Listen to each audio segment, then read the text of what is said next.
다 같이 묵도하심으로 우리 하나님께 감사의 예배를 드리겠습니다.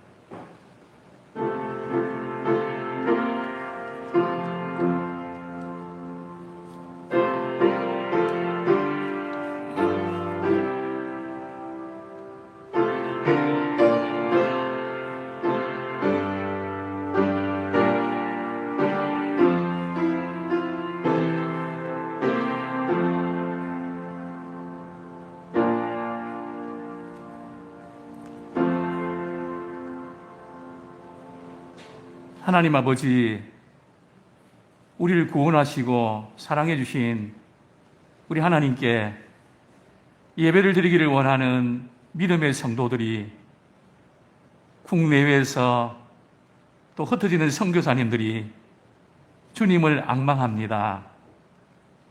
시편 저자의 고백처럼 내가 여호와를 기다리고 기다렸더니 깊은 수렁과 웅덩이에서 건지셨도다.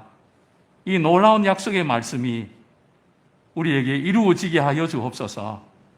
오늘도 드려지는 저희들의 예배를 연락하여 주옵소서. 예수님의 이름으로 기도드립니다. 아멘. 찬송가 우리 25장 면류관 벗어서 우리 찬양 드리겠습니다.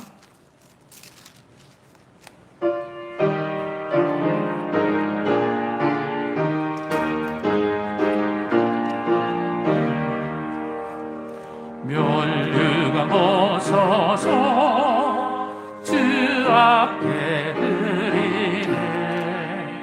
저 천사 기쁜 노래 온 땅에 퍼지네. 내보다 깨어서 주 찬송하여라. 온 백성들 속하신 왕의 왕일세. 면류관 벗어서 주 앞에 드리세. 그 손과 몸의 상처가 영광 중 빛나네. 하늘의 천사도 그 영광 보고서 고난의 신비 알고자 늘은 모하노라. 면류관 벗어서 주 앞에 드리세. 온 세상 전쟁 그치고 참 평화 오겠네. 주 보좌 앞에서 온 백성 엎드려 그 한량없는 영광을 늘 찬송합니다.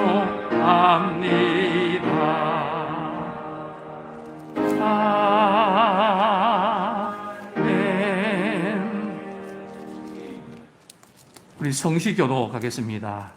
우리 교동문 우리 29번 우리 시편 63편 65편 우리 다 같이 우리 읽도록 하겠습니다. 시작. 하나님이여 찬송이 시온에서 주를 기다리오며 사람이 소원을 주께 이행하리이다. 기도를 들으시는 주여 모든 육체가 주께 나아오리이다. 죄악이 나를 이겨싸우니 우리의 허물을 주께서 사하시리이다. 주께서 택하시고 가까이 오게 하사 주의 뜰에 살게 하신 사람은 복이 있나이다. 우리가 주의 집 곧 주의 성전의 아름다움으로 만족하리이다. 땅을 돌보사 물을 대어 심히 윤택하게 하시며 하나님의 강에 물이 가득하게 하시고 이같이 땅을 예비하신 후에 그들에게 곡식을 주시나이다. 초장은 양떼로 옷 입었고 골짜기는 곡식으로 덮였음에 그들이 다 즐거이 외치고 또 노래하나이다. 아멘. 우리 다 같이 사도신경 고백하시겠습니다. 나는 전능하신 아버지 하나님, 천지의 창조주를 믿습니다.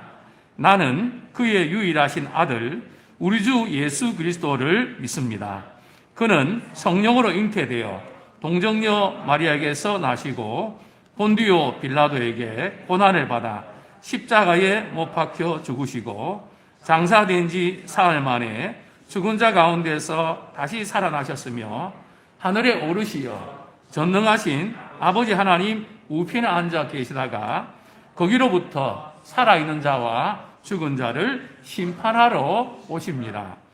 나는 성령을 믿으며 거룩한 공교회와 성도의 교제와 죄를 용서받는 것과 몸의 부활과 영생을 믿습니다. 아멘.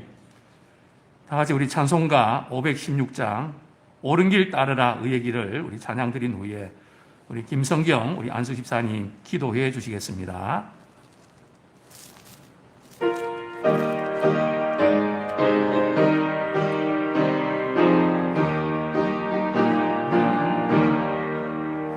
옳은 길 따르라 의의 길 세계 만민이 참는 이 길 따라서 살 길을 온 세계에 전하세 만 백성이 나갈 길 온 밤 지나고 동뜬다 환한 빛 보아라 저기 주 예수의 나라 이 땅에 곧 오겠네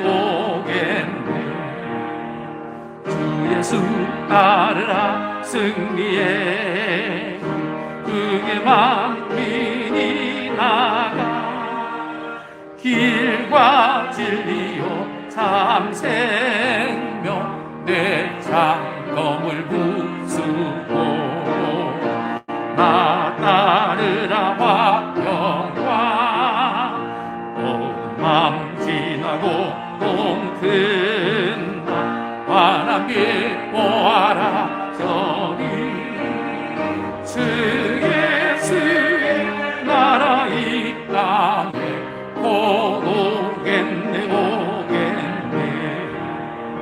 놀라운 이 소식 알려라 세계 만민을 구하려 내 주 예수를 보내신 참 사랑의 하나님 만 백성이 따르기 온 밤 지나고 동튼다 환한 빛 보아라 저기 주 예수의 나라 이 땅에 곧 오겠네 고난 길에 지고 찾아온 길 많은 백성을 구하니 모두 나와서 믿으면 온 세상이 마침내 진리에 살겠네 모든 밤 지나고 동튼다 환한 빛 보아라 저기 주 예수의 나라 이 땅에 곧 오겠네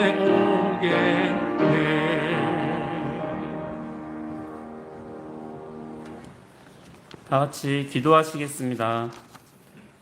사랑이 많으신 하나님 아버지, 오늘도 이렇게 주님의 날을 맞이하여 우리 예람의 식구들 각자 있는 곳에서 주님께 예배드릴 수 있게 하심을 감사드립니다.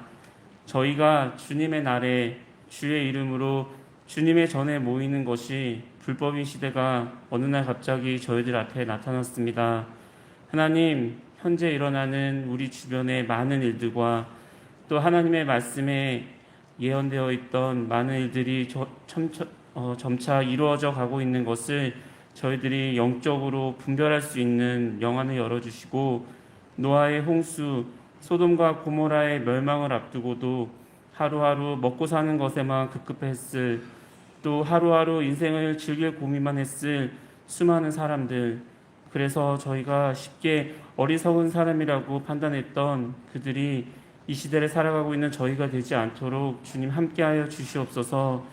그 시대에 하나님의 말씀을 듣고 따르기 위해 노력했던, 그래서 세상 사람들의 조롱과 비웃음을 당할 수밖에 없었던 노아와 아브라함이 저희가 되게 하여 주시옵소서.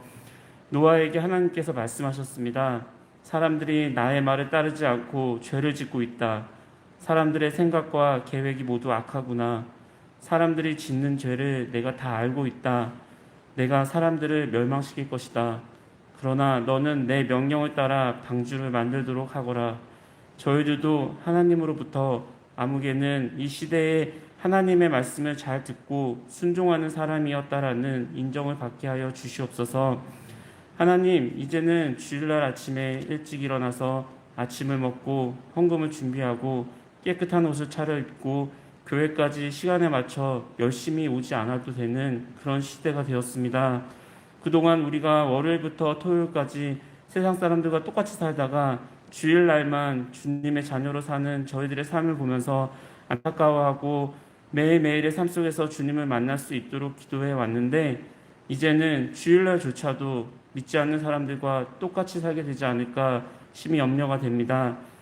처음에는 주일날 아침 주님의 전에 갈 수 없다는 것이 너무 안타깝고 마음이 아프고 마음이 불편하고 있을 수 없는 일이라고 하였는데, 시간이 지나면서 점점 이것이 익숙해지고 생각보다 괜찮은 것 같고 오히려 편해진 것 같고, 그래서 코로나 때문에 우리가 교회를 갈 수 없던 것이 어느 순간 코로나 덕분에 우리가 교회를 가지 않아도 되는 그런 마귀의 전략에 우리 예람의 귀한 성도님들 한 분 한 분 넘어가지 않도록 주님 꼭 지켜주시옵소서. 하나님, 개인으로서, 사회의 일원으로서, 직장인으로서, 국민으로서 살면서 일주일 동안 수많은 곳을 돌아다니고 수많은 사람들을 만나고 다니면서도 주님의 자녀로서 하는 것은 주일 오전에 온라인 예배를 준비하기 위해 잠깐 교회를 나오는 것이 다인 것이 요즘의 삶인데, 사람들은 뜬금없이 이런 질문을 합니다. 혹시 교회 다니세요? 지난주에 교회 다녀오셨나요? 아니요라고 대답하지 않는 것까지는 알겠는데, 그냥 네라고 조심스럽게 대답할까? 네라고 당당하게 대답할까? 그들이 걱정하지 않도록 변명을 늘어놓을까? 왜 물어보냐고 따질까? 당신은 그럼 회사 왜 왔냐고 쏘아댈까? 역살이라도 잡을까? 그 짧은 시간에 어떻게 대답해야 할지, 어떻게 반응해야 할지 주님 잘 모르겠습니다. 이 시대를 어떻게 살아가야 할지 주님 지혜를 주시옵소서. 주님, 오늘도 저희가 주님 앞에 한 주간의 삶을 가지고 나와 예배를 드리고 있습니다. 각자 있는 곳이 주님의 전이 되게 하여 주시고, 예배를 향한 강한 열정과 열망이 있을 때 그곳에 주님께서 함께 하시고 주님의 전에서 드리는 예배와 동일한 은혜를 부어주실 것을 믿습니다. 이 짧은 시간마저도 저희가 예배에 집중하지 못하게 할 그 사단의 공격을, 영적 싸움을 이기고 우리 예람의 성도님들 오늘의 예배를 꼭 승리케 하여 주시옵소서. 누구보다도 이 시기를 마음 아파하며 예람의 성도들의 영혼을 걱정하시는 우리 교역자분들을 주님 위로하여 주시고 힘이 빠지지 않도록, 영적으로 지치지 않도록 주님 항상 지켜주시고 주님께서 큰 버팀목이 되어주시기를 간절히 소망합니다. 주님, 9월 셋째 주는 예람교회 창립 38주년이 되는 주일입니다. 평안교회로 시작하여 지금의 예람교회까지 주님께서 저희 예람교회를 지켜주시고 이끌어주심에 너무나 감사드립니다. 주님의 다시 오실 날을 잘 준비하는, 인원이 많지는 않지만 우리 모두가 홍수시대에 방주를 만들고 방주에 탈 수 있는 믿음을 가진 이 시대에 하나님의 말씀을 잘 듣고 순종하는 사람이 되게 하여 주시옵소서. 이번 한 주간도 우리 예람의 모든 성도님들을 영적으로 육적으로 지켜주시고 이 예배를 꼭 승리하며 이 예배를 드릴 수 있도록 우리 주님께서 함께하여 주시기를 간절히 소망하며 사랑이 많으신 예수님의 이름으로 기도드립니다. 아멘.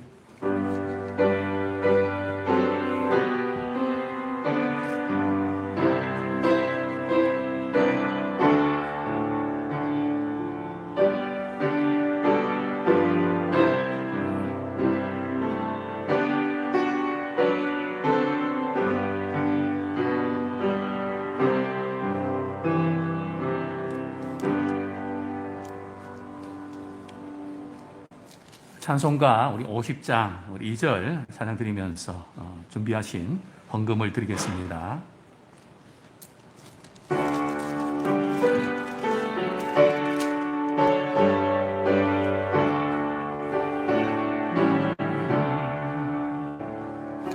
내게 있는 모든 것을 겸손하게 드리네. 세상 욕심 멀리하리 나를 받아주소서. 주께 드리네 주께 드리네. 살아가는 구주 앞에 모두 드리네. 아멘.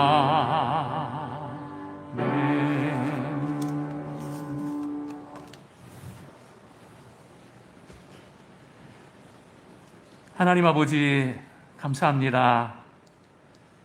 삶의 현장이 여러 가지 어렵고 또 힘든 그런 가운데서 믿음의 줄 붙잡고 십자가의 그 사랑 붙잡고 꿋꿋하게 살아내려고 애쓰며 수고하는 또 믿음의 성도들을 붙잡아 주시옵소서. 주의 전에 거하는 것이 복이라고 하셨는데 또 이 복을 우리가 누리지 못하여 마음이 울적해지지 않게 하시고 또 몸이 아프지 않게 하시고 삶이 흔들리지 않도록 붙잡아 주시기를 원합니다. 이 어려운 때에 영혼이 잘된 같이 범사가 잘되며 강건한 복을 주시옵소서. 이 고비를 우리가 믿음으로 넉넉히 이기게 하시고 연약하고 또 힘들어하는 분들을 오히려 붙들어주고 위하여 기도하며 격려하는 사랑과 위로의 통로로 저희들을 써주시옵소서. 이 시간도 주의 종이 기도합니다. 병들고 약한 가운데서 고통받는 믿음의 식구들, 이 시간 예수의 이름으로 명하노니 깨끗함을 얻을지어다. 상하고 낙심한 가운데 지쳐있는 성도들, 우리 주님의 이름으로 일으켜 주시기를 소원합니다. 산 소망을 허락하여 주시기를 원합니다. 사방이 에워싸임을 당한 것처럼 불투명한 이 세상 가운데서 하늘이 열려있는 것처럼 하늘의 소망을 품고 새로운 한 주도 승리하며 살아가게 하여 주시옵소서.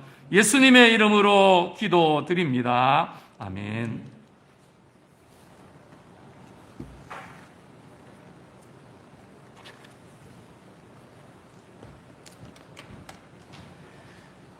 하나님께서 오늘 우리에게 주시는 생명의 말씀은 우리 구약성경 105쪽 이사야 32장 17절 말씀입니다.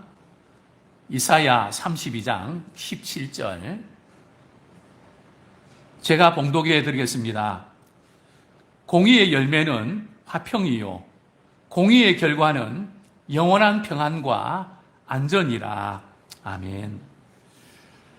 요즘 우리 사회에서 부쩍 많이 듣게 되는 그런 단어가 있습니다. 내로 남불이 나는 그런 단어입니다.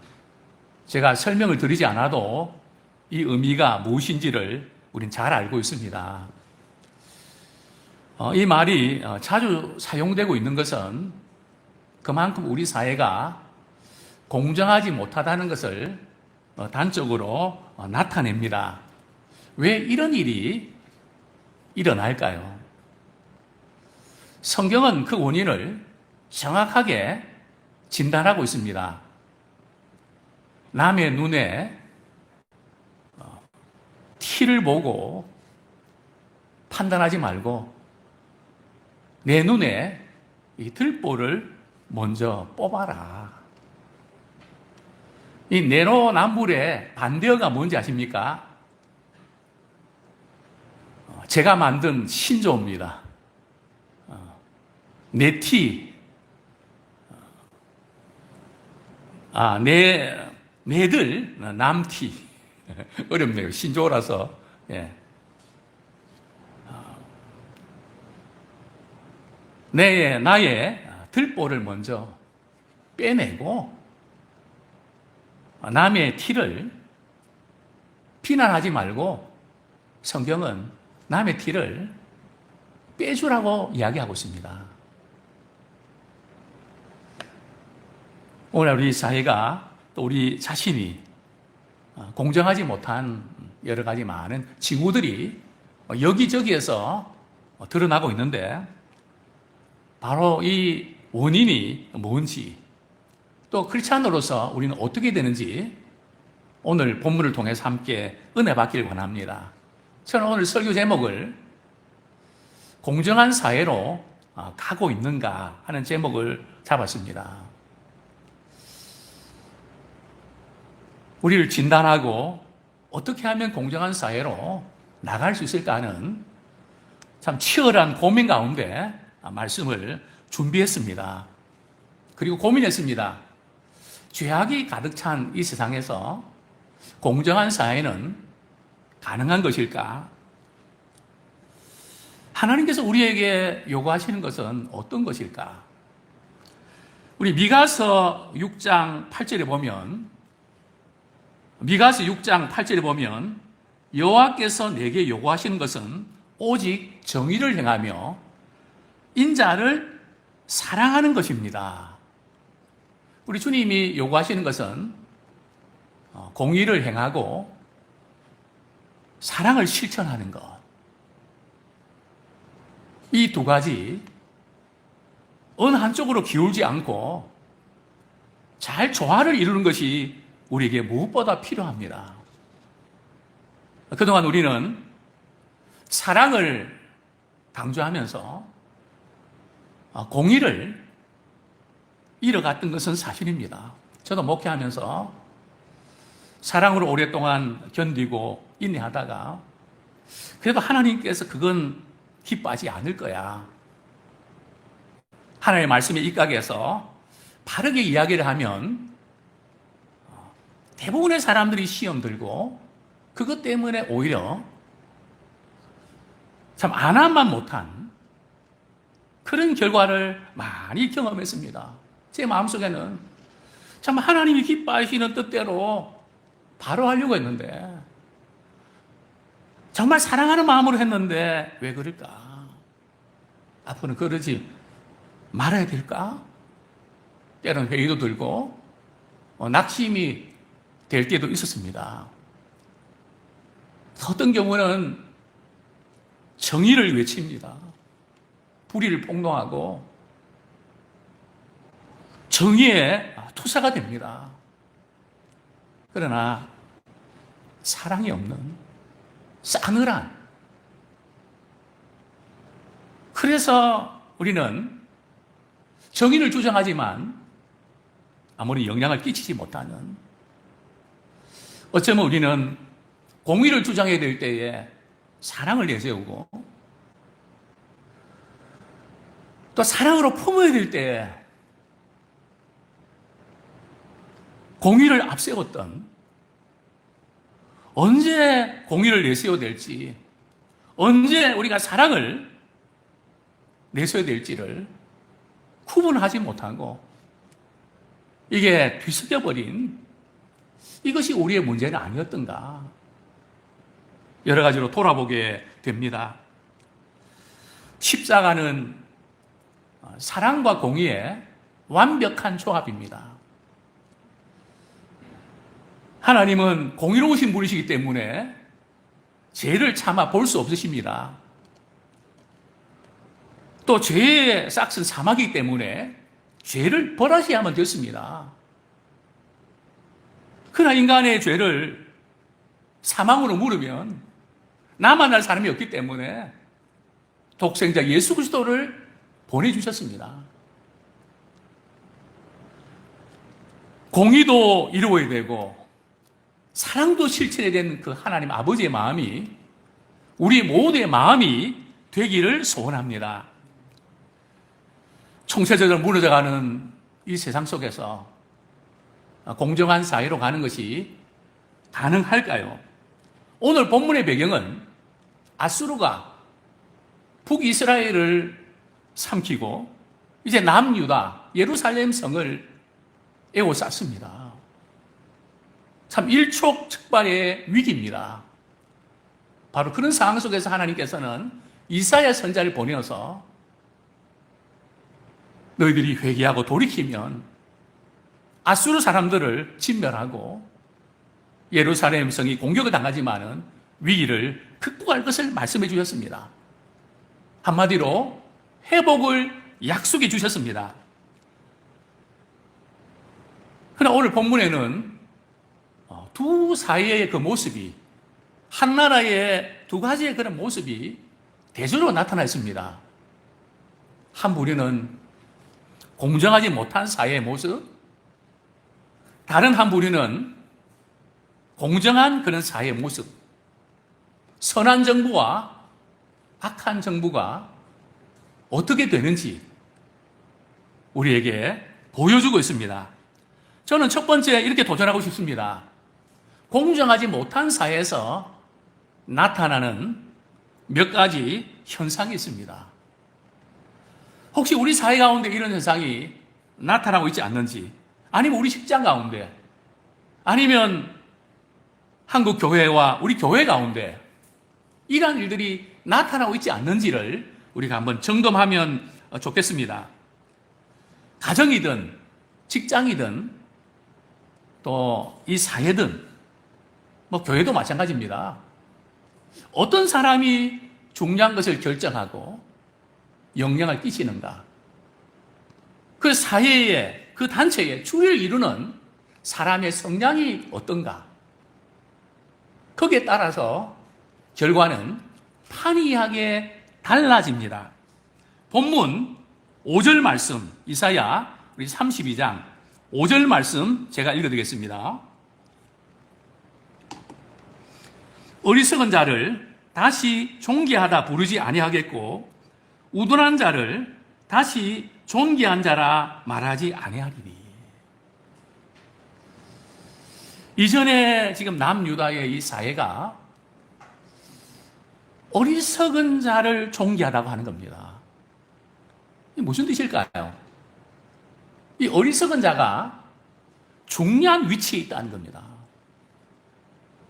결정을 짓고 다른 사람이 영향을 끼치는 그런 위치에 있다는 거죠. 만약 우리 사회가 이렇게 된다면 희망이 없어지게 됩니다. 이 가치관의 혼돈을 겪고 있는 거죠. 그래서 하나님께 이사야 전서를 통해서 다시는 어리석은 자가 존귀하게 일컬음을 받지 못하게 할 것이다. 이렇게 말씀하고 있는 것입니다. 여기서 어리석은 자가 누굴까요? 많이 배우지 못한 사람일까요? 힘이 없는 사람일까요? 낮은 위치에 있는 사람일까요?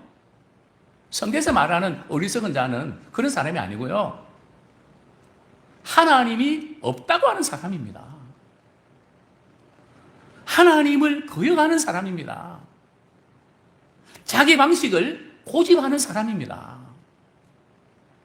배우려고 하지 않고 들으려고 하지 않는 사람입니다. 참 이런 사람이 높은 위치에서 어떤 걸 결정할 때 사회는 혼란에 빠질 수밖에 없습니다. 또 심각한 문제를 일으키게 되죠. 우리 본문 6절입니다. 왜 문제가 일어나는 걸까요?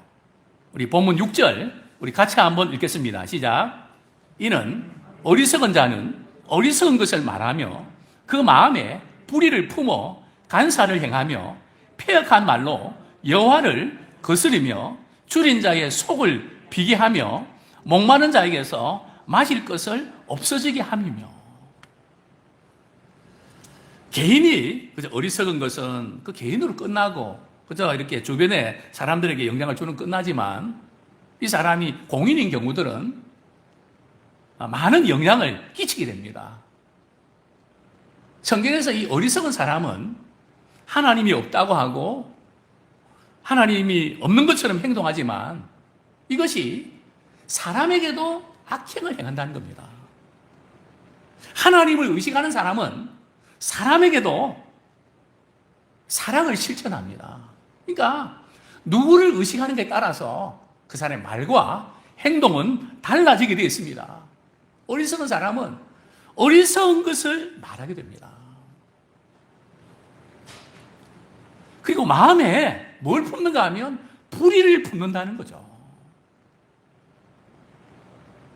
하나님께서 통치자를 세운 것은 공의를 구현하라고 세운 것인데 그 위치에 있는 사람이 만약 불의를 행한다면 많은 문제들이 발생하죠. 사람은 무엇을 품는가에 따라서 그렇게 나옵니다. 닭이 알을 품으면 달걀이 나오는 것처럼, 달걀을 품으면 병아리가 나오는 것처럼, 사람은 무엇을 품는가에 따라서 달라집니다. 우리 목회자도, 우리 성도님들도, 우리 정치인들도 과연 우리는 무엇을 품습니까? 혹시 이건 아닌데 하면서 불의를 품고 있지는 않습니까? 불의를 품으면 행동이 간사한 행동으로 나타나게 되어 있습니다.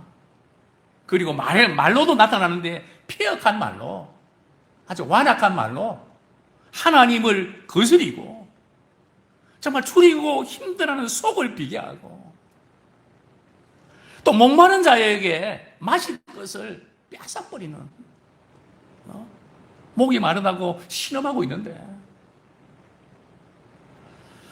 저희 교회 집사님 한 분이 건물을 관리하시는데 목사님 지하에 있는 PC방이 지금 몇 달째 운영을 못해서 많이 힘듭니다. 또 어제는 PC방을 운영하는 그 자매가 2월 달부터 너무 영업이 안 돼서 결국은 자살을 시도하다가 한 자매는 결국은 중태에 빠져 죽게 되는, 참 이것이 오늘 우리 주변에 일어나는 일들 아닐까요? 어제 제가 식당을 갔습니다. 평소 때는 많은 손님들이 오는데 저희들 밖에 없었습니다. 4명. 그 사장님의 얼굴을 보고 서빙하는 분들 얼굴을 볼 때에 참 너무 힘들어하는, 그래서 마음이 많이 아팠습니다. 그리고 이제 몇 분 후에 손님들이 막 들어오기 시작했습니다. 저에게 이런 닉네임이 있거든요. 목사님이 가는 곳에는 손님이 몰려든다고. 근데 교회는 안 몰려들더라고요. 교회는 예외인가 보죠. 그분들이 몰려올 때 2가지 마음이 들었습니다. 저분들 가운데 혹시 확진자가 없을까? 말 안 해야지. 반가우면서도 걱정되는, 참 우리 주변에 여기저기에서 참 탄식하고 힘들어하는 참 그런 분들이 많이 있습니다. 정말 많이 힘든 그 사이에 우리가 살고 있습니다. 또한 성경은 말씀합니다. 왜 이렇게 될까? 우리 본문 7절 말씀 같이 한번 읽겠습니다. 시작. 악한 자는 그 그릇이 악하여 악한 계획을 세워 거짓말로 가련한 자를 멸하며 가난한 자가 말을 바르게 할지라도 그리 함이거니와. 악한 자는 상황이 그래서 그럴 수 있지만 성경은 그릇 자체가 악하다는 거죠. 본성 자체가 악하다는 겁니다. 항상 마음에 악한 계획을 가지고 생각하는 것이 악하고 악으로 똘똘 뭉쳐져 있는 그 악한 계획을 세우고 거짓말로 참 힘이 없는 사람들을 괴롭히는, 저는 처음에는 몰랐지만 나이가 들면서 이런 면이 있다는 것을 발견했습니다. 대놓고 힘들게 하는 사람은 사실은 힘들게 하지 않습니다. 왜냐하면 대놓고 힘들게 하기 때문에 다른 사람이 다 그런 줄 알거든요. 근데 어떤 사람이 힘들게 할까요? 말로는 위한다고 하지만은 실제로는 너무 힘들게 하는 사람. 차라리 말로 그냥 이렇게 힘들게 하는 게 나은데 말로는 위한단 말이죠. 사랑한단 말이죠. 그러나 실제로는 너무너무 힘들게 하는.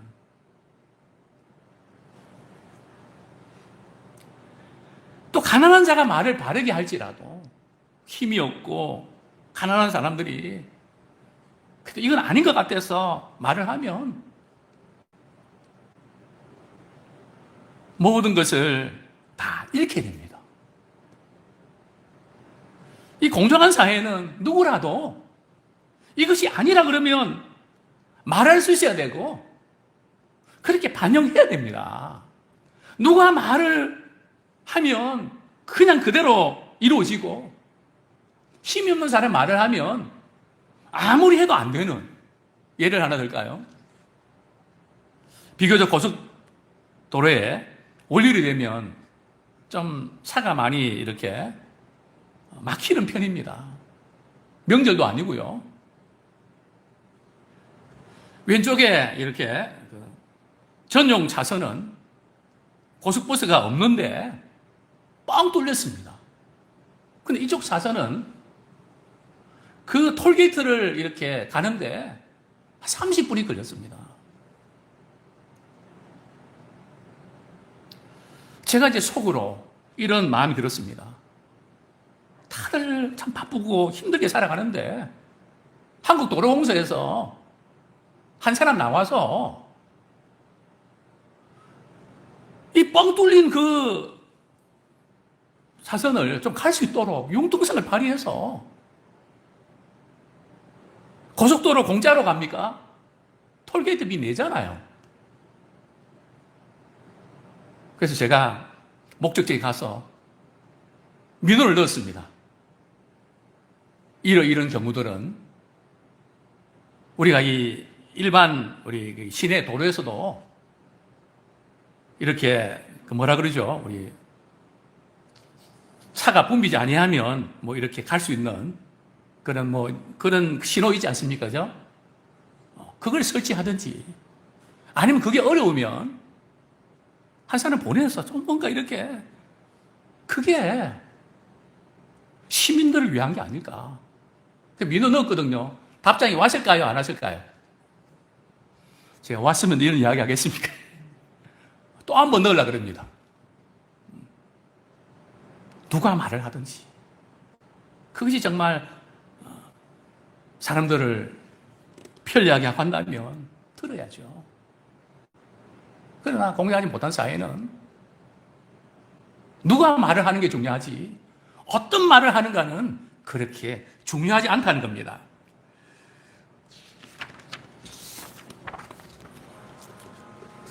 두 번째로 공정하지 못한 사회는 어떻게 될까요?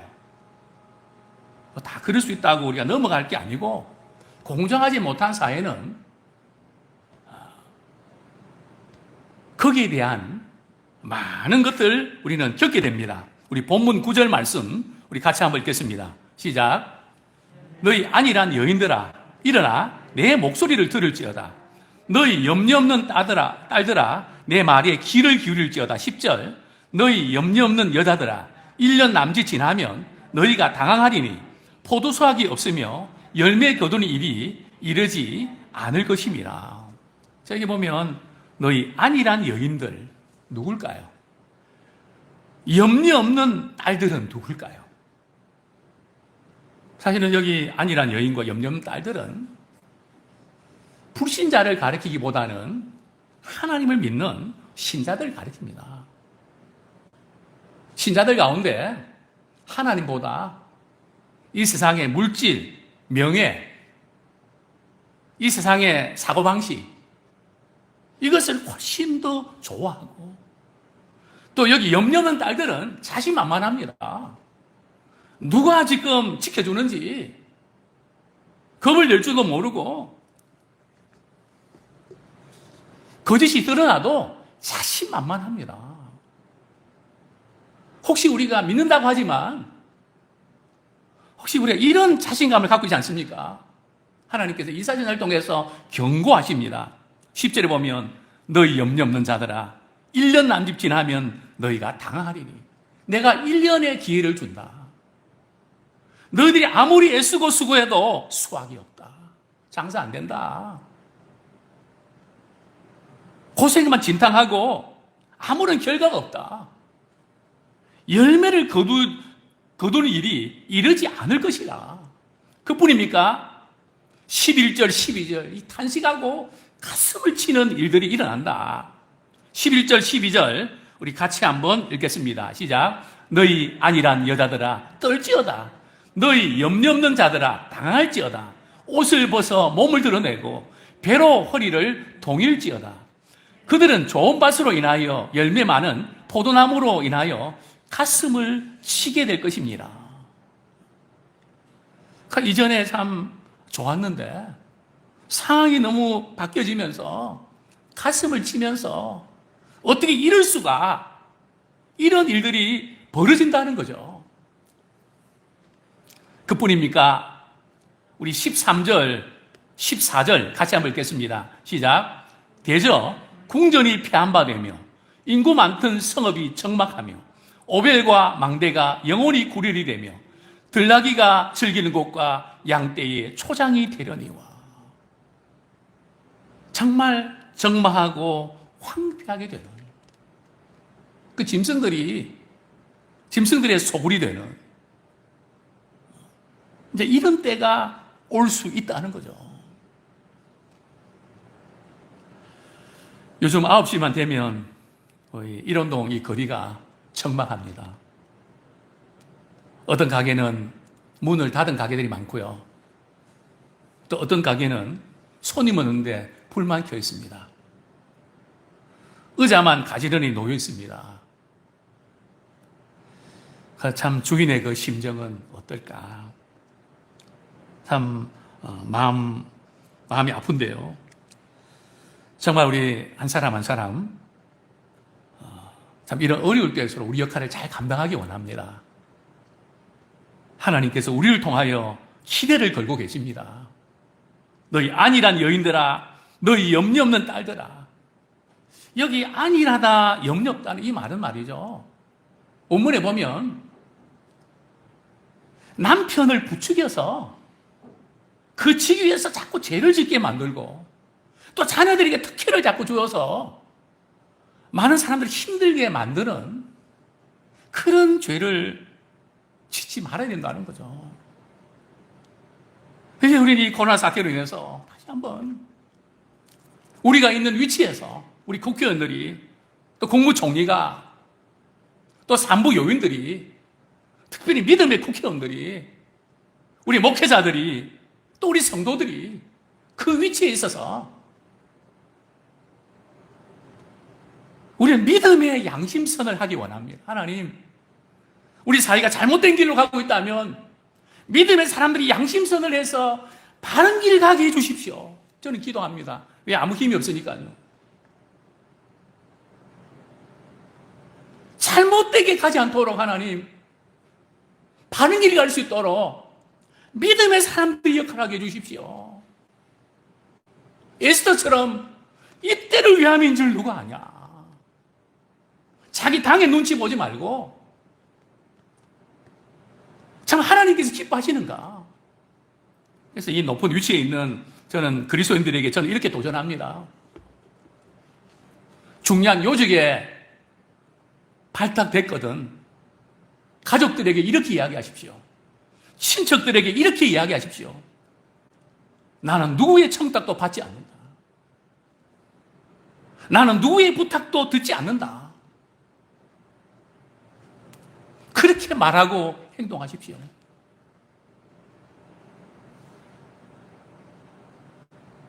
오늘 우리 사회의 문제는 다른 거 아닙니다. 아내 위하고 자녀들 위하고 가족들 위한다고 친척들 위한다고 피해지는 부분이 아닐까요? 적어도 우리 그리스도인들은 이런 부분에서 원칙을 정하고 우리 역할을 잘 감당하기 원합니다. 우리를 통해서 이 사회가 공정한 사회로 나갈 수 있기를 소원합니다. 누구의 덕도 보지 말고 우리 하나님이 인도하시고 함께 하시는 것을 나타내는 귀한 도구로 우리가 쓰임 받기를 소원합니다. 우리 공정한 사회로 가려면 우리가 어떻게 해야 될까요? 우리 첫 번째로 32장 1절 읽겠습니다. 보라, 장차 한 왕이 공의로 통치할 것이요 방백들이 정의로 다스릴 것이며. 성경에서 하나님께서 왕에게는 또 오늘날은 대통령에게는 4가지 책임을 부여했습니다. 그냥 국민들이 뽑지만 하나님께서 나라의 통치자를 세울 때는 4가지를 부탁하셨습니다. 첫 번째는 대통령은 국민을 보호해야 됩니다. 이것이 대통령의 역할입니다. 어디 있든지 국내외 어디서든지 국민이 어려움을 당하면 보호해야 됩니다. 자, 두 번째 대통령의 책임은 백성의 생활을 책임져야 됩니다. 그것이 대통령의 역할입니다. 가장은 가정에 우리 자녀들과 또 우리 아내 그 가정에 생계를 책임져야 되지 않습니까? 마찬가지로 나라를 통치하는 지도자는 백성의 생활을 책임져야 됩니다. 자, 세 번째로 대통령은 국민들이 의롭게 살도록 해야 됩니다. 그것을 또 위해서 본을 보여야 됩니다. 무엇이 의로운 것인지, 무엇이 바른 것인지, 말만 우리가 하는 것이 아니라 그걸 삶으로 보여줘야 됩니다. 그래야 우리 사회가 공정한 사회로 갈 수 있습니다. 하나님께서 나라를 세우신 것은 권력을 가지고 휘둘러가 주신 것이 아니고 죄악이 많은 세상 가운데서 불의를 막기 위해서 정의를 구현하라고 주신 것입니다. 의를 바로 세우라고 나라를 세우셨습니다. 네 번째로는 대통령은 한 사람이라도 억울한 일을 당하지 않도록 해야 됩니다. 그 어떤 사람도 특별히 가난하고 힘이 없는 그런 사람이 억울한 일을 당하지 않도록 해야 됩니다. 억울한 일이 있거든 들어줘야 됩니다. 싸매어줘야 됩니다. 오늘 본문에 보면 보라, 장차 한 왕이 공의로 통치할 것이요 방백들이 정의로 다스릴 것이며. 한 왕이 공의로 통치한다. 그때 공정한 사회가 된다는 거죠. 선한 정부가 된다는 거죠. 여기에 한 왕이 누굴까요?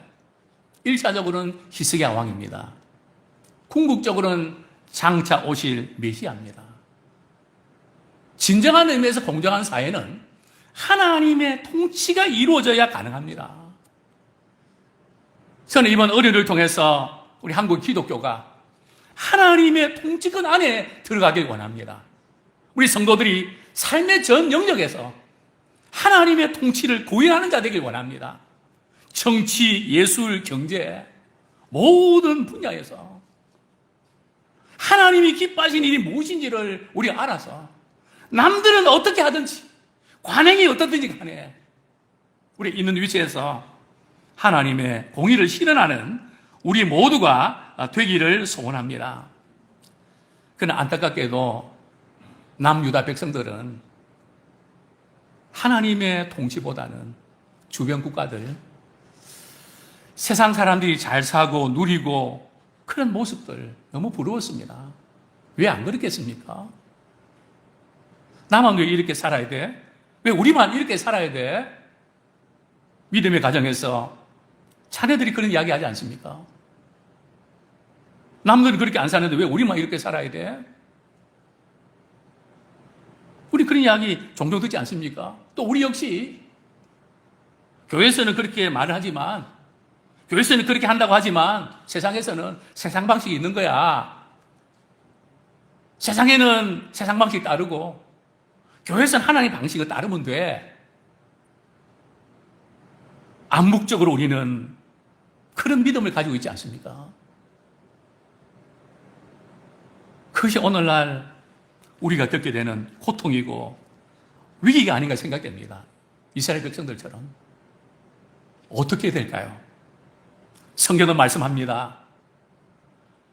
우리 이사야 31장 6절 7절 같이 한번 읽겠습니다.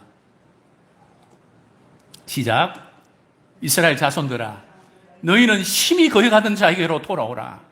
너희가 자기 손으로 만들어 범죄한 은우상, 그 무상을 그날에는 각 사람이 던져버릴 것이며.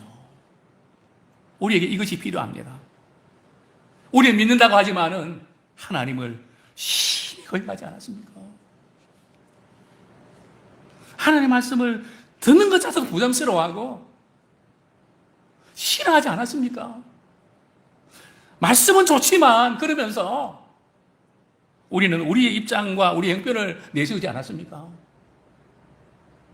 이게 심히 거역했다는 것은 말이죠. 우리가 하나님 믿고 하나님 기뻐하시는 일을 하려고 애를 쓰는데 우리가 뭘 하나님을 심히 거역했겠습니까? 이 말씀의 의미가 뭔지 아십니까? 하나님의 말씀대로 살지 않는다는 거예요. 이게 하나님 무시하는 거거든요. 우리 부모가 자녀들 야단칩니다. 너 이렇게 해야 돼. 그렇게 안 하면 매를 때립니다. 그 다음에 부모는 이렇게 말합니다. 내 말이 내 말 같지 않아? 너 부모가 우습게 보이는 거야? 나를 무시하는 거야? 저는 말씀을 통해서 얼마나 말씀을 전하고 말씀 가까이 들어가지만 말씀을 버렸는지 하나님을 무시했는지 심히 거역하던 자에게로 돌아오라. 이제는 우리가 하나님께로 돌아가기를 원합니다. 물론 세상 방식 가운데 우리가 좋은 것 배워야 되고요. 우리가 또 이렇게 잘 적용해야 됩니다. 뒤지라는 말은 아닙니다. 그러나 우리는 교회든 세상이든 하나님 방식으로 살기 원합니다. 우리가 믿기는 믿지만 방식이 잘못되어 있는, 하나님을 믿지만 세상 방식대로 살아야 되는, 넌 할 것 없이 이런 부분에 우리가 굴복하지 않았는가? 이제는 우리가 살아계신 하나님께로 회개하고 돌이키는 자 되길 원합니다. 우리가 붙들고 있는 그 무상, 은우상, 세상의 이 물질, 성공이라는 우상, 명예의 그런 자리, 저는 국회의원들이 도전합니다. 여러분들 교회를 다니고 하나님 믿으십니까? 그 위치에서 하나님이 기뻐하시는 소리를 내십시오. 하나님이 기뻐하시는 그 부분에서 양심 선언하시고 역할을 잘 감당하기를 소원합니다.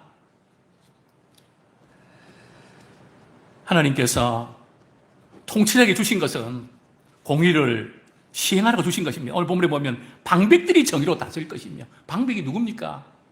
국무총리입니다. 당 대표들입니다. 국회의원들입니다. 지도자들입니다. 전문가들입니다. 아무리 대통령이 잘하려고 해도 그 밑에 스태프들이 그걸 그대로 해야 됩니다. 또 잘못된 방향으로 갈 때는 바른 소리를 해서 그것이 잘못된 것을 건의도 하고 바르게 하도록 도우셔야 됩니다. 이것이 구현될 때에 성경은 이렇게 말씀합니다. 그 통치자는 국민들에게 이런 역할을 하는 겁니다. 우리 2절 말씀 우리 같이 한번 읽겠습니다. 시작. 또 그 사람은 광풍을 피하는 곳, 폭우를 가리는 곳 같을 것이며, 마른 땅에 냇물 같을 것이며, 곤비한 땅에 큰 바위 그늘 같으리니. 이런 통치자. 지금 태풍이 이번에 통과할런지 참 강풍이 몰아친다고 하는데 피해가면 좋겠습니다. 그 강풍을 피하는 곳, 폭우가 쏟아지는 가운데 터널이라 할까요? 폭우를 가리우는 참 힘든 세상 가운데서 이런 역할을 하면 얼마나 좋을까요? 마른 땅에 냇물 같을 것이며 사람들의 마음을 시원하게 하는,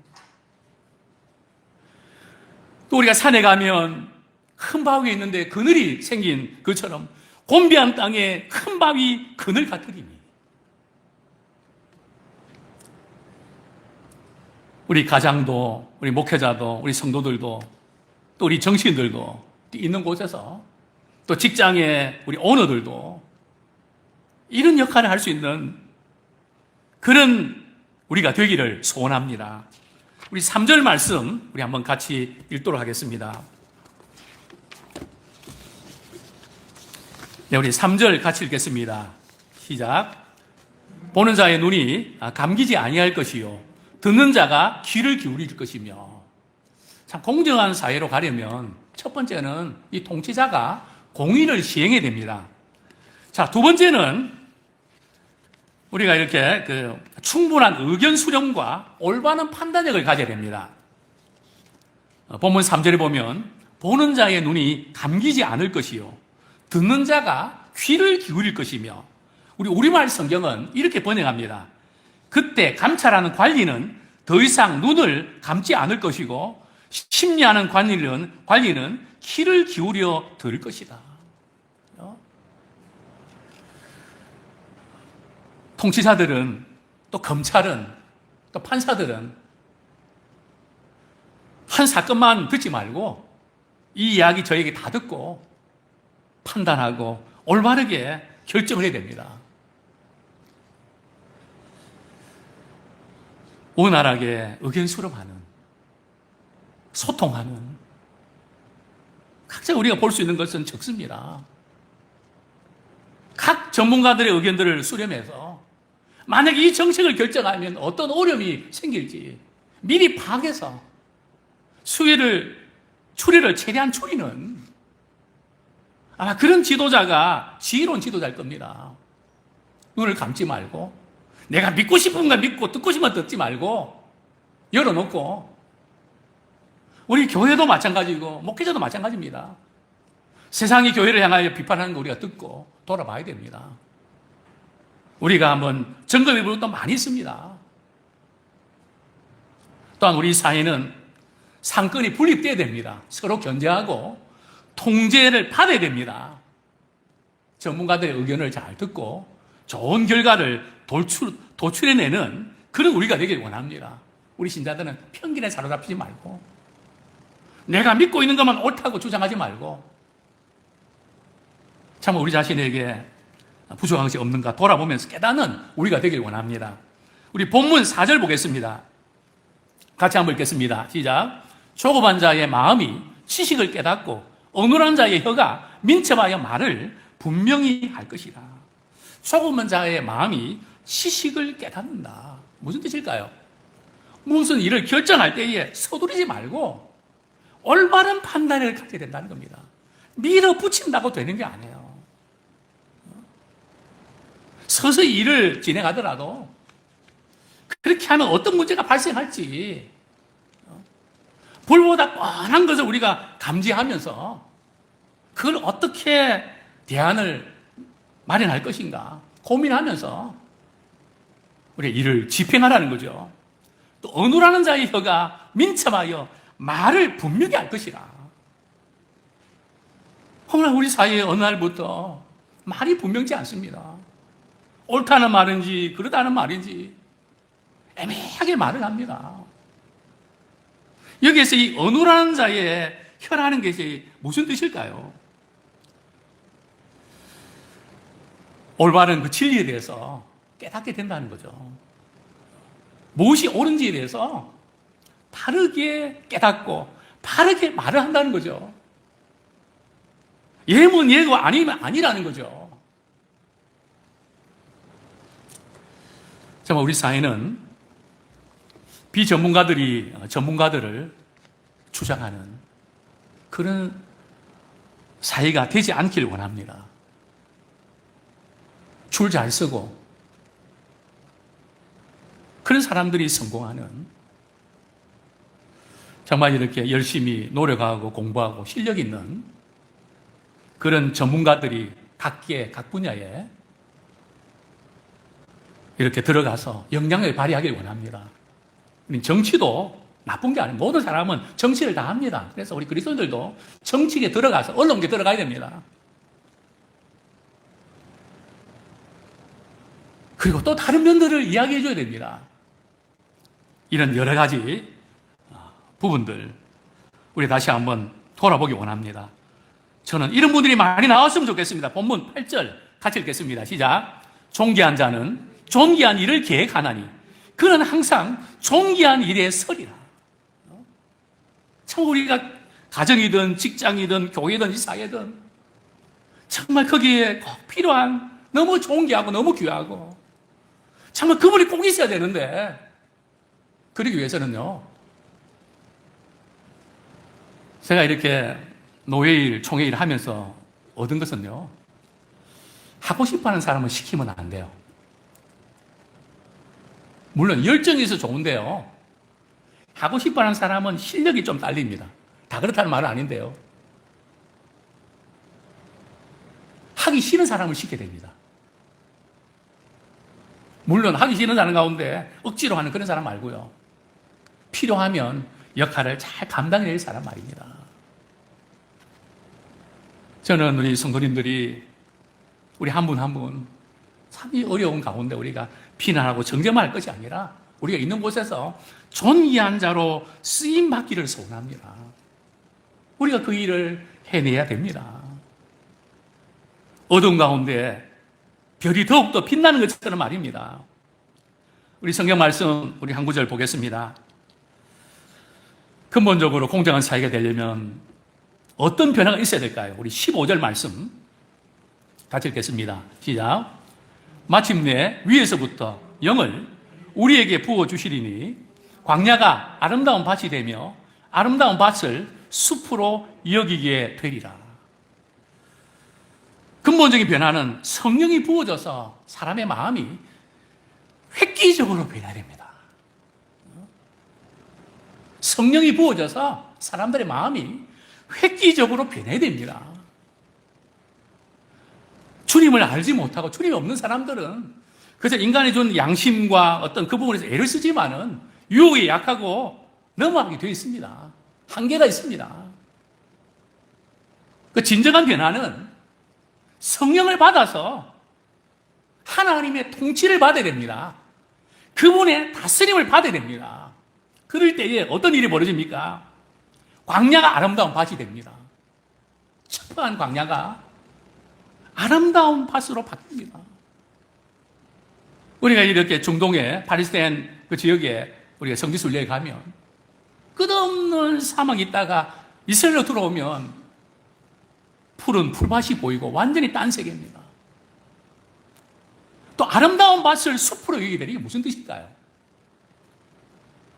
정말 믿음의 사람들이 통치하고 하나님의 사람이 그 역할을 감당할 때에 얼마나 많은 수확이 있는지, 아름다운 소산이 많아서 너무 넘쳐나서 그 아름다운 밭이 숲으로 말이죠, 한 부분으로 여겨지는, 감당을 못할 만큼 믿음의 사람들로 인하여 복을 받는 겁니다. 저는 우리 대한민국이 믿음의 사람으로 인하여 복을 받기 원합니다.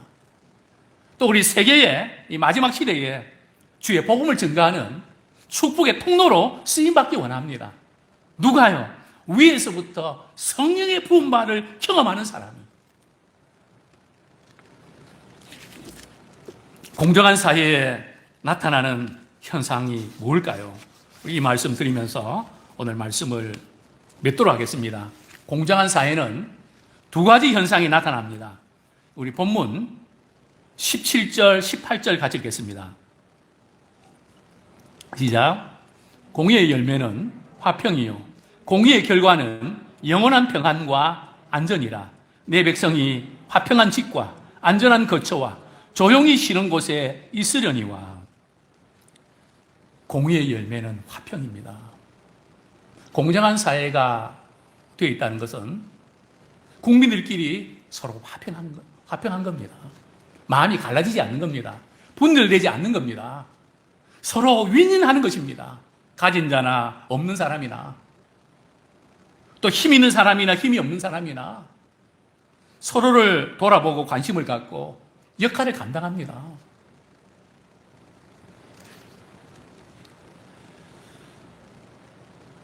바로 이 공정한 사회에 나타나는 그 현상은 화평이 있어야 됩니다. 우리 가정에 화평이 있나요? 오늘 한국 교회 안에 화평이 있나요? 우리 대한민국 안에 화평이 있나요? 공정이 무너져 버리면 화평이 깨집니다. 공정한 사회에는 반드시 두 가지가 있어야 되는데요. 공의의 결과는 영원한 평안과 안전이라. 평안이 있어야 되고 안전이 있어야 됩니다. 정의가 시행되는 사회는 물질적인 축복뿐만 아니라 정신적인 것과 영적인 축복을 누리게 됩니다. 공정한 사회는 하나님의 이름을 높이고 사람의 권리를 존중합니다. 이 참된 평안은 하나님과의 관계가 회복될 때 가능합니다. 우리가 그냥 잘해보자고 사이좋게 지내자고 그렇게 되는 게 아니고요. 우리 마음이 바뀌어야 됩니다. 우리의 마음은 하나님으로부터 나야 됩니다. 거듭나야 됩니다. 하나님의 자녀가 됩니다. 우리 로마서 5장 1절은 우리가 이렇게 말씀합니다. 우리가 믿음으로 의롭다 하심을 얻었은즉 우리 주 예수 그리스도로 말미암아 하나님으로 더불어 화평을 누리자. 하나님과 바른 믿음의 관계가 된 사람이 화평을 누릴 수 있고 또 우리 주변에 피스메이커가 될 수 있습니다. 정말 이 사회에 평안이 있나요? 우리 찬송가에 보면 그 어디에도 평안이 없습니다. 요즘엔 코로나 신드롬에 걸려 있습니다. 코로나에 걸리는 것보다 더 불안해하는 것은 참 확진자로 인해서 많은 사람을 힘들게 한다고 하는 아픔입니다. 제가 코로나 사태로 인해서 제게 좋지 않은 습관이 생겼습니다. 하루에도 몇 번이나 머리 열이 나는지 아마 수십 번은 만져봅니다. 왜냐하면 제가 열이 나면 안 되니까요. 뭐 저라고 몸이 아플 때가 없겠습니까? 힘들 때가 없겠습니까? 그냥 이 마음에 여러 가지로 그냥 울분이 생기고 열이 막 그냥 그러면 말이죠. 머리부터 속에는 불이 나는데 또 머리는 괜찮더라고요. 뭐 저뿐이겠습니까? 모든 분들이 아파하고 있지 않습니까? 4일 거리두기 2.5단계로 인해서 얼마나 많은 사람이 힘들어하고 탄식하고 있는지 모릅니다. 정말 이 찬양이 떠오릅니다. 이 세상에 근심된 일이 많고 참 평안을 몰랐구나. 또 그런 가사가 있습니다. 이 세상에 참 죽을 일 쌓였구나. 그러나 우리는 거기에 굴하지 않고요. 그 다음에 후렴이 있습니다. 주 예수의 구하신 은혜로다 참 기쁘고 즐겁도다. 주 예수의 구하신 은혜 때문에 우리는 기뻐하고 즐거워할 수 있습니다. 오늘 이 평안을 우리가 누리고 힘들어하는 많은 사람들 이 평안을 끼치는 자가 되길 원합니다.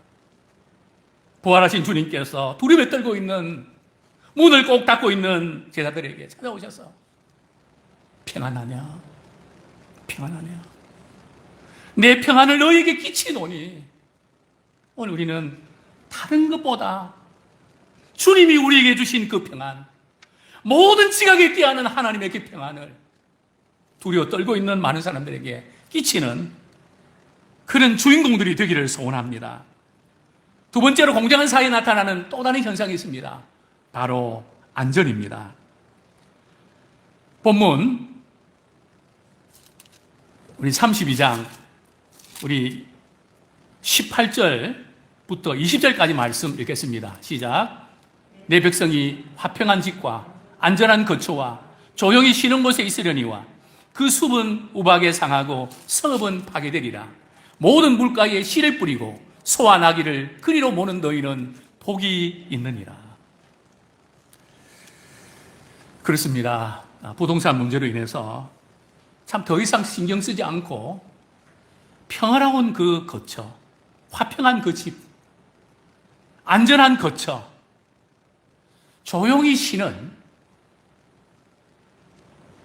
그런 곳이 있기를 우리가 소원합니다. 이러한 축복은 하나님을 경외하는, 그분의 말씀에 순종하는 그런 믿음의 사람들을 통해서 주위 사람들이 누리는 축복입니다. 또 성경은 말씀합니다. 그 숲은 우박에 상하고 성은 파괴되리라. 때론 우리가 잘못 살아서 어려움이 겪지만 그것을 회개하고 돌이킬 때에 우리 하나님께서 또한 평안을 우리에게 주십니다. 이제 말씀을 우리가 정리하겠습니다. 신자들이 하나님께 부르짖어 기도하는 한 하나님께서는 이 나라를 버리지 아니하시고 붙들어 주시는 줄 압니다. 올바른 방향으로 하나님께서 우리를 만들어 주시고 믿음의 사람들을 통해서 복된 나라로 다시 일으켜 세우실 것입니다. 비록 우리가 탄식할 수밖에 없고 참 힘든 그런 상황도 있지만 우리 주님을 바라보면서 희망과 안전을 우리가 소망하면서 우리가 잘 버텨내는 우리가 되기 원합니다. 교회가 변화되고 신자가 변화되어서 하나님의 통치가 이루어지면 이런 놀라운 은혜를 누리게 될 줄로 믿습니다. 공정한 사회로 나가는 길은 바로 정치인들이 아니라 우리에게 달려 있습니다. 우리의 역할에 달려 있습니다.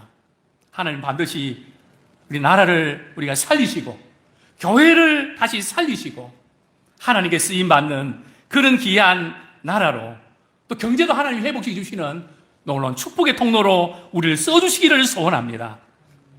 이 시간 잠깐 기도드리겠습니다. 하나님 아버지 감사합니다.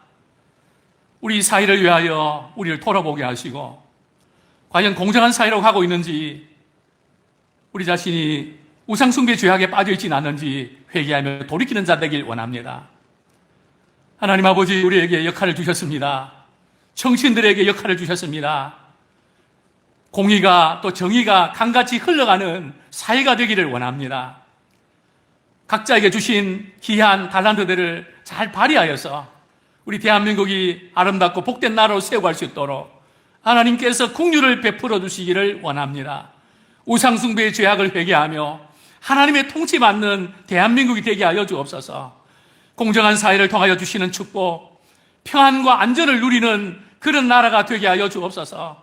세계 도처에서 국내외 여러 가지로 아파하며 고통받는 우리 믿음의 식구들을 붙들어 주시고 비록 어려움을 겪는다 하지만은 우리 자신을 돌아보며 살아계신 하나님을 의식하며 믿음으로 기도하는 기회로만 삼게 하여 주옵소서. 예수님의 이름으로 기도드립니다. 아멘.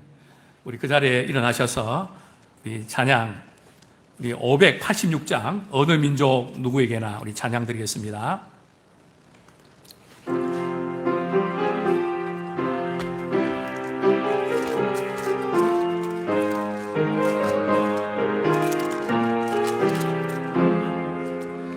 어느 민족 누구에나 결단할 때 있나니 참과 거짓 싸울 때에 어느 편에 설 건가. 주가 주신 새 목표가 우리 앞에 보이니 빛과 어둠 사이에서 선택하며 살리라. 고상하고 아름답다 진리 편에 서느니 진리 위에 억압받고 명예히 이뤄도 비겁한 자 물러서라. 용감한 자 굳세게 낙심한 자 돌아오 때까지 서리라. 순교자의 빛을 따라 주의 길을 쫓아서 십자가를 등에 지고 암만 향해 가리라. 새 시대는 새 사명을 우리에게 주나니 진리 따라 사는 자는 전진하리 언제나. 악이 비록 성하여도 진리 더욱 강하라. 진리 따라 살아갈 때 어려움도 당하리. 우리 가는 그 앞길에 어두운 장마 덮쳐도 하나님이 함께 계셔 항상 지켜 주시리.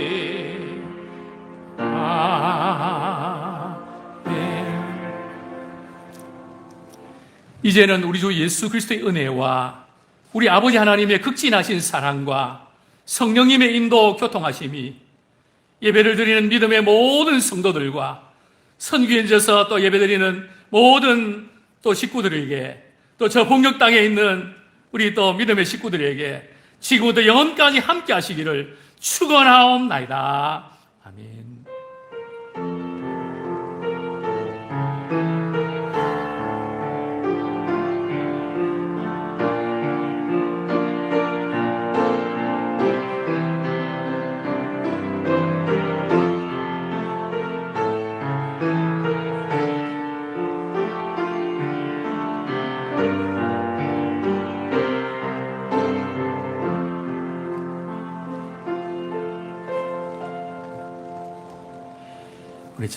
몇 가지 우리 교회 소식 우리 알려드리겠습니다. 여러 가지 어려움 가운데 우리 하나님께서 여전히 우리를 사랑하시고 축복하기 원하십니다. 우리 꼭 건강하시면 참 좋겠습니다. 첫 번째로 9월 셋째 주는 우리 예람교회 우리 창립 38주년 감사 예배를 드립니다. 어려울 때에 기도와 사랑으로 교회를 세워가는 일에 힘쓰면 좋겠습니다. 우리 금주에도 우리 코로나 확산으로 인해서 우리 비대면 예배를 드리고 있는데 오전 우리 11시 또 우리 유튜브 예람교회 김덕선 목사 검색하시면 실시간으로 참여하실 수 있습니다. 그리고 설교는 우리 검색하면 또 늘 볼 수 있습니다. 9월 한 달 동안 우리 요한복음 우리 필사 어떤 분 다 쓰신 분도 계신데요. 우리 도전해서 저도 지금 쓰고 있는데 우리 하나님의 말씀을 쓰면서 또 다른 은혜를 우리 경험하고 성경 일독에 도전해 주시기 바랍니다. 우리 현금은 우리 온라인으로 이렇게 신한은행 140 010-813088 대한유수계 장로회 예람교회 우리 예금자 헌금 용도 우리 명시 부탁드립니다. 우리 주일 학교는 각 부서별로 온라인으로 신앙교육을 실시하고 있습니다. 각 목장별로 일주일에 한 번 우리 줌으로 삶을 나누고 함께 기도하는 시간을 가지시면 좋겠습니다. 우리 하나님께 영광의 박수 올려드리겠습니다. 우리 한 주일 동안도 승리하시기 바랍니다.